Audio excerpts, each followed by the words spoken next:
emisoras de América desde la capital mexicana. Una nueva forma de entretenimiento por radio que presenta XEB, la B Grande de México, desde la capital para todo el país. Hola, ¿qué tal amigos? Bienvenidos a la podcastinadera. Yo soy Sebastián, les doy la más cordial bienvenida a nuestro programa de hoy. Saúl, ¿cómo estás? Hola, buenas tardes, buenos días, buenas noches, buenas madrugadas, donde quiera que se encuentren. Bienvenidos a un nuevo episodio de la podcastinadera.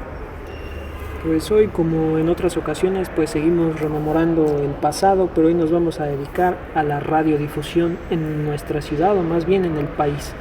Sí, justamente este año se cumplen 100 años de la radio en México. Sí, en específico en la XCB, la B Grande de México. De hecho, hoy es el día en que se cumple el aniversario, en este día 23 de septiembre del 2023. ¿En alguna ocasión has llegado a escuchar la estación?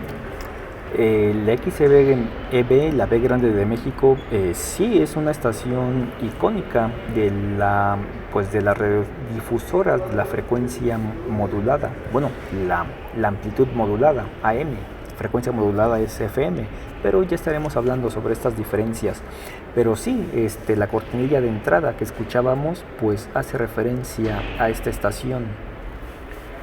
Pues mira, se podría decir que la radio ha sufrido diferentes transformaciones. En específico, esta estación ha pasado de ser radio comercial a radio pública. Inclusive en sus orígenes perteneció a la cigarrera El Buen Tono, que inclusive para darle un poco de publicidad a dicha estación, pues tuvo sus cigarros que se llamaban Radio.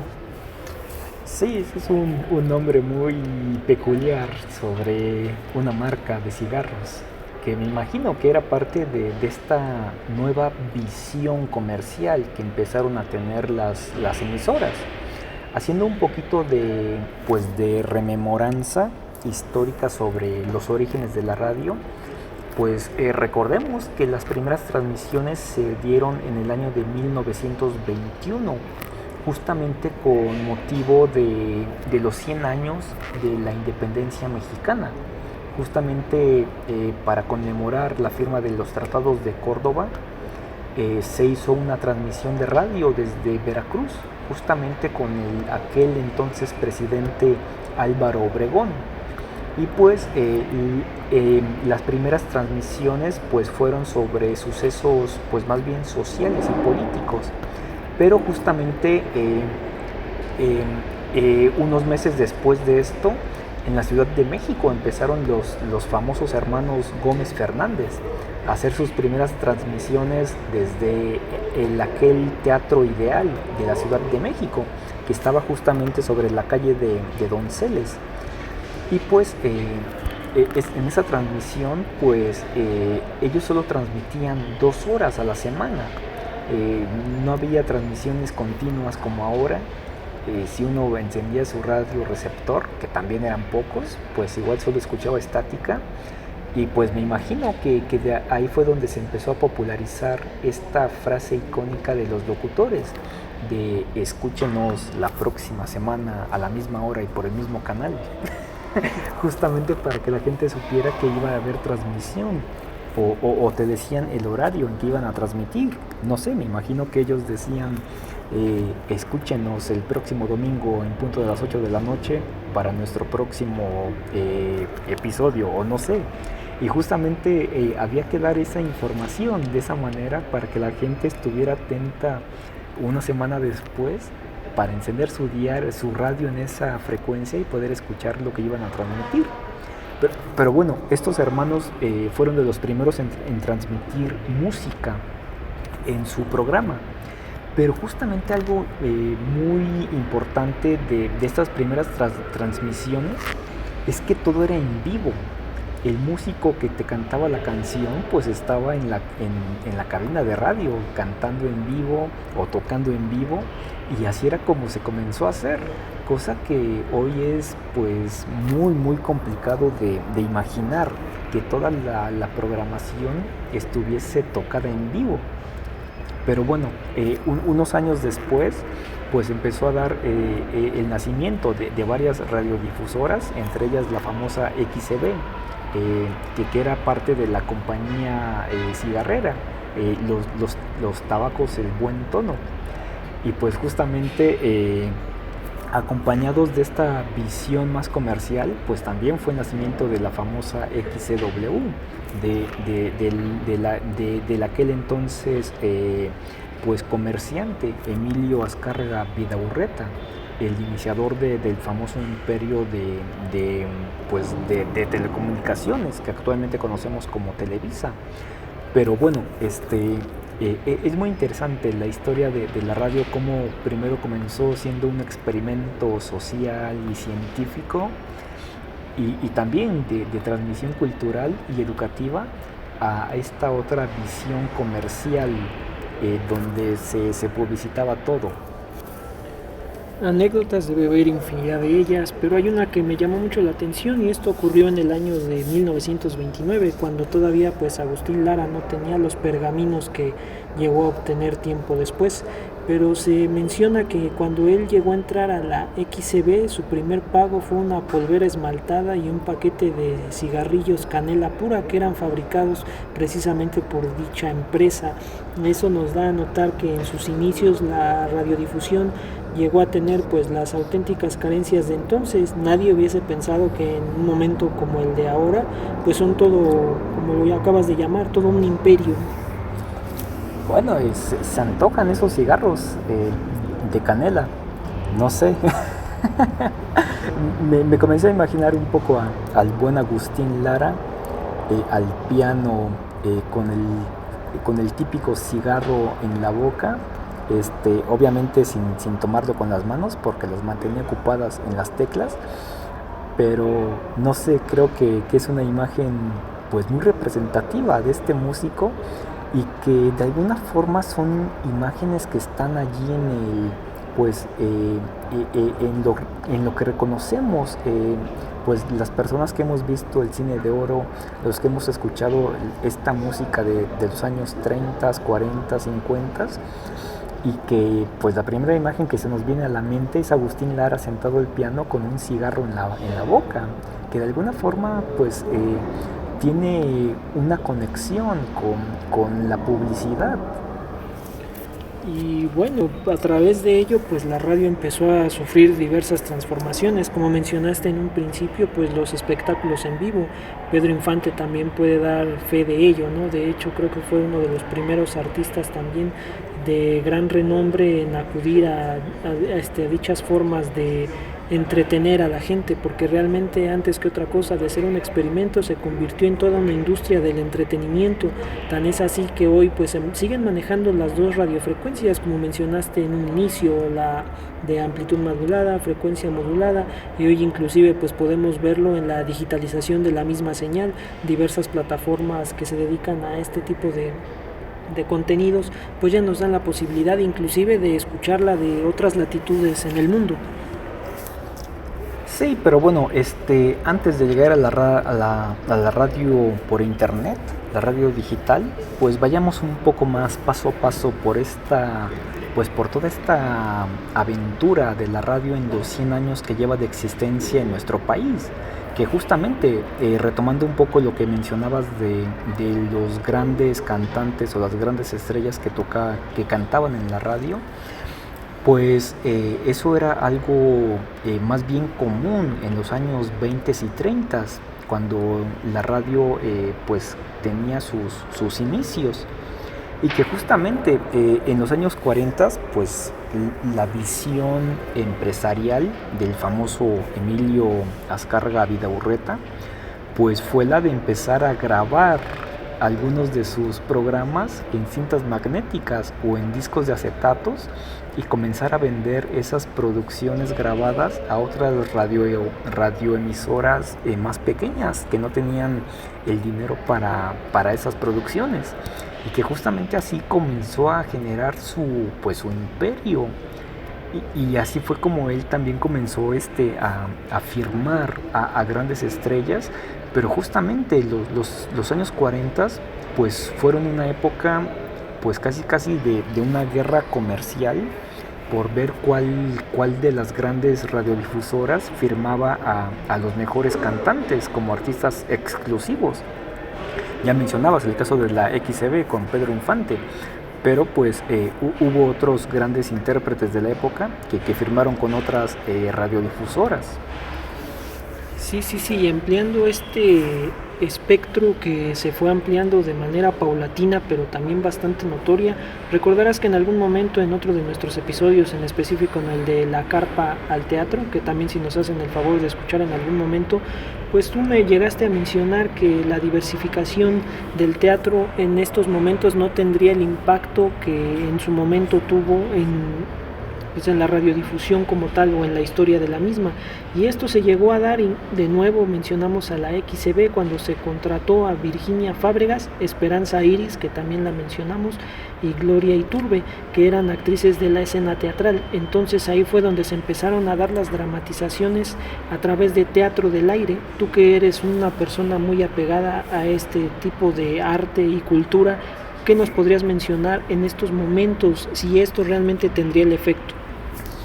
Bueno, ese es un dato súper interesante, que haya sido Virginia Fábregas, la famosa mamá de Manolo Fábregas, uno de los personajes más importantes en la historia del teatro del siglo XX.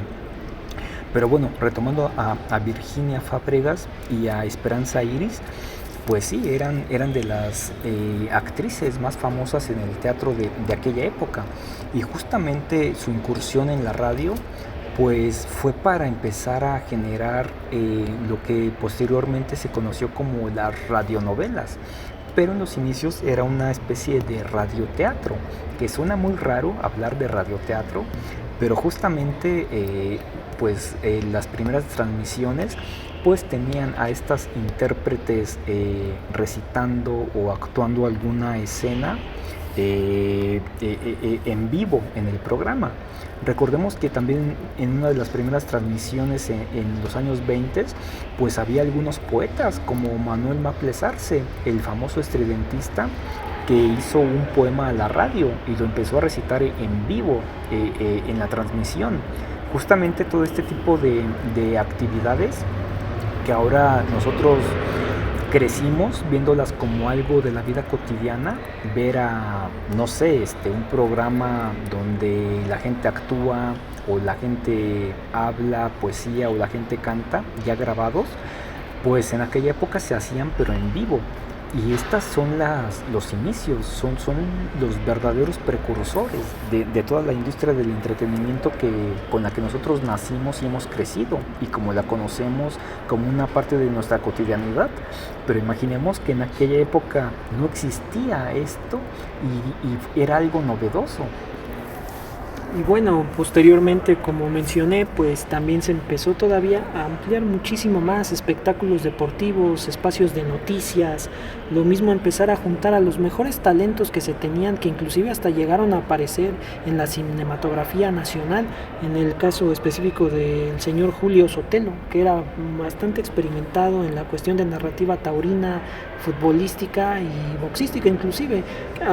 Ahí hay una interrogante: ¿qué fue lo que pasó para que de repente el box, o en su momento hoy ya no se permiten los espectáculos de toros, al menos acá en la Ciudad de México? Pero ¿qué fue lo que pasó para que realmente ese tipo de transmisiones dejaran de ser? Al parecer, aún al momento, todos los que aún consumimos la radio, pues solo escuchamos fútbol.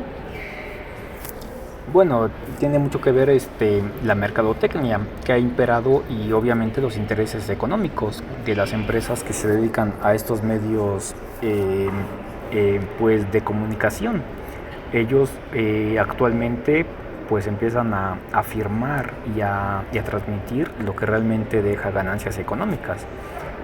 Lamentablemente esta visión empresarial que mencionábamos de Emilio Azcárraga Vidaurreta, justamente el papá de Emilio Azcárraga Milmo y el abuelo de Emilio Azcárraga Llán, pues esa visión empresarial que él tuvo, pues en su parte positiva fue la de generar pues toda una industria, la industria del entretenimiento. Y ese entretenimiento pues no solo comprendía la música y las actrices o la música y los dramas, sino que también los deportes. Los deportes es algo que siempre ha estado en el gusto de la población mundial.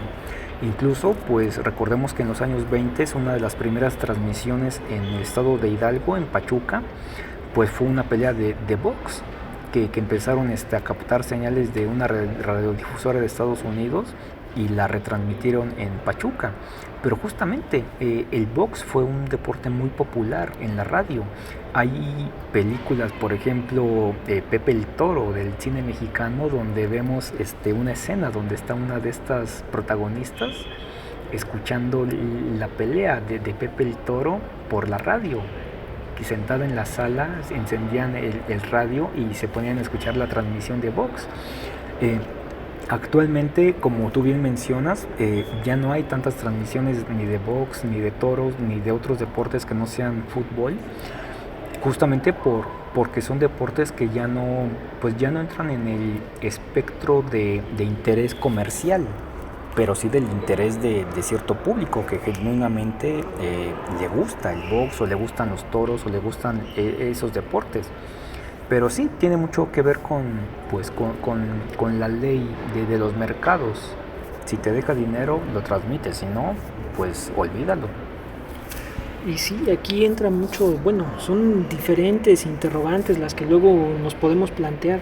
Hablabas mucho del señor Azcárraga Vidaurreta, pues él, aparte de formar todo un imperio en las telecomunicaciones, porque él se dedicó a radio y televisión, siempre buscó la forma de potencializar la publicidad, porque evidentemente este medio de comunicación pues no podría subsistir sin los medios publicitarios ni los ingresos que se generan de dichos comerciales, pero antes se tenía un ingenio, sobre todo esa manera tan sutil de envolver al radioescucha para consumir los productos en cuestión, y derivado de ello pues también pues estuvieran atentos a la transmisión de los diferentes programas de la barra que se fueran manejando en las diferentes épocas, también redundando un poquito en la palabra, porque evidentemente el tiempo se ha transformado, los medios de comunicación han tenido que evolucionar, pero al menos en situaciones muy puntuales la radio también involucionó.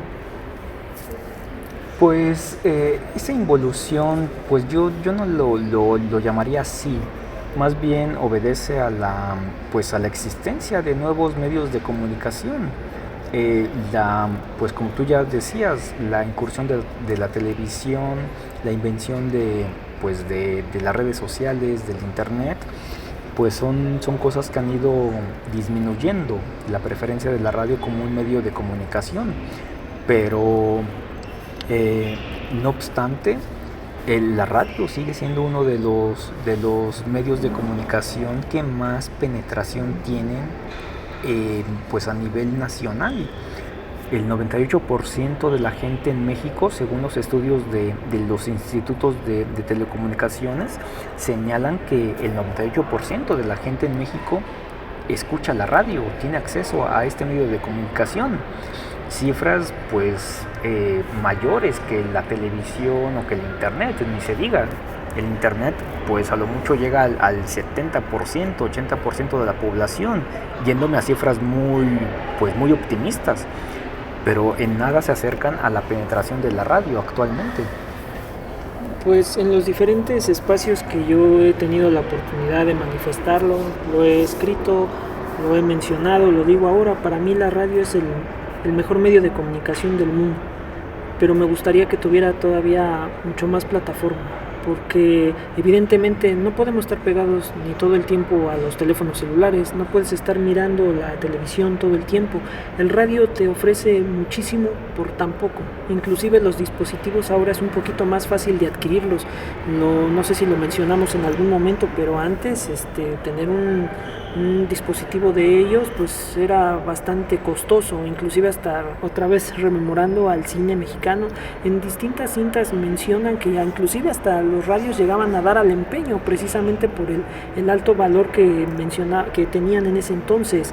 Hoy pues digamos, no sé, un radio ya no es tan, lo puedes tener uno en AM, en FM desde los 100 pesos hasta los 1000, 1400 en modelos más o menos estándar. Ya cuando buscas un producto que sea de los llamados vintage o vintage el día de hoy, pues sí, ya estamos hablando de precios un poquito más estratosféricos, pero evidentemente porque ya tienen la casetera o el tornamesa o inclusive las ondas cortas. Bueno, sí, justamente estas pues cambios en los costos pues se debe a la novedad. Obviamente cuando la radio comenzó, pues la novedad tecnológica era pues el radio de transistores, que eran aparatos muy grandes, casi muebles que tenías que instalar en la sala de tu casa. De ahí a cómo fue evolucionando pues la tecnología, pues llegamos justamente a la década de los 80s, donde había los famosos mini radios, que eran aparatos que te cabían en la palma de la mano, con una bocina pequeña, con una antena casi como walkie-talkies, pero que te captaban AM y FM. Y pues eran aparatos mucho más económicos que los primeros que surgieron. Y pues justamente esto que mencionas, el cambio de tecnología, justamente también cuando surge la tecnología de la FM, pues al principio no fue redituable económicamente, por eso eran caros los radios con FM en la década de los 60, 70 todavía, y poca gente los adquiría. Y pues justamente hubo que hacer pues esfuerzos también por parte de los fabricantes para abaratar esos costos y pudieran tener más incidencia en la población en general. Pues ya para finalizar esta parte, esperemos que haya una segunda, porque evidentemente dejamos muchos datos en el tintero, pero aquí la pregunta que a mí me parece puntual es: ¿cuál es la radiofrecuencia que ustedes escuchan más? ¿Frecuencia modulada o amplitud modulada? Habría que ver realmente. Hemos visto muchos números, evidentemente pues parece que por el sonido estereofónico podríamos decir que hay una cierta ventaja para frecuencia modulada, pero en cuestión de contenidos, a opinión particular, creo que amplitud modulada me parece mucho mejor. Bueno, pues dejemos la pregunta en el aire para que la gente nos comente sobre eso, y pues en un posterior episodio de segunda parte de los 100 años de la radio, pues estaremos comentando más a fondo sobre estos cambios que tuvo la radio, pues ya a partir de la segunda mitad del siglo XX. Bueno, pues como siempre les agradecemos el favor de la atención desde la podcastinadera. Yo soy Sebastián. Saúl, muchísimas gracias. Muchas gracias, hasta la próxima.